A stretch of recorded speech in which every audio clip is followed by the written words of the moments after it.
अगर 100 के नज़दीक 100 से ज़्यादा कुछ अंक या 100 से कुछ कम अगर रहे तो इस तरह बोर्ड पे लिखा हुआ है, इस तरह का संख्या का स्क्वायर हम लोग किस तरह से निकाल सकते हैं, आइए समझाते हैं। ध्यान से देखिए कितना दिया हुआ 106। इसको क्या लिख सकते हैं 100 प्लस 6, 100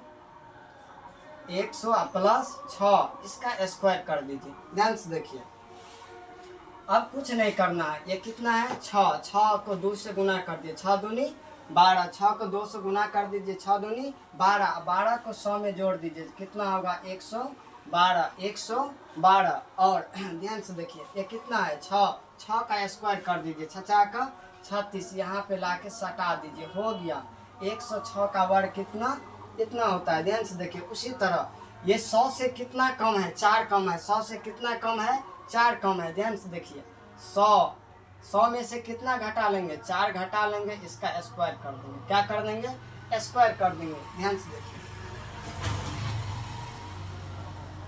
स्क्वायर कर देंगे। ध्यान से देखिए ये कितना है 4, 4 को 2 से गुना कर लीजिए, 4 दूनी 8, 100 में से 8 को घटा लीजिए, कितना हो गया 92, कितना हो गया 92। ध्यान से देखिए ये कितना है 4, अब 4 का वर्ग कर लीजिए, 4 का वर्ग, 4 चौके 16, अगर 2 अंक है 4 चौके 16, 2 अंक सीधा सटा देंगे। अगर 1 अंक रहता इसमें 0 लगा करके यहाँ सटा देते। ध्यान से देखिए जैसे अब कितना 102 का स्क्वायर, 102 का स्क्वायर भी समझ लीजिए। ध्यान से देखिए तो ये 100 से कितना अधिक है 2 अधिक है, तो 100 प्लस कितना 2 लिखेंगे, इसका वर्ग कर दीजिए, ठीक 100 ये कितना है 2, कितना है 2, और 2 को 4 गुना कर दीजिए, 2 को गुना कर 2 को 2 से गुना कर दीजिए, 2 दूनी 4, 4 को कितना तो 4 को 100 में जोड़ दीजिए, कितना होगा 104, 104। अब ध्यान से देखिए यहाँ 2 का स्क्वायर कितना होता है 4, 2 का स्क्वायर कितना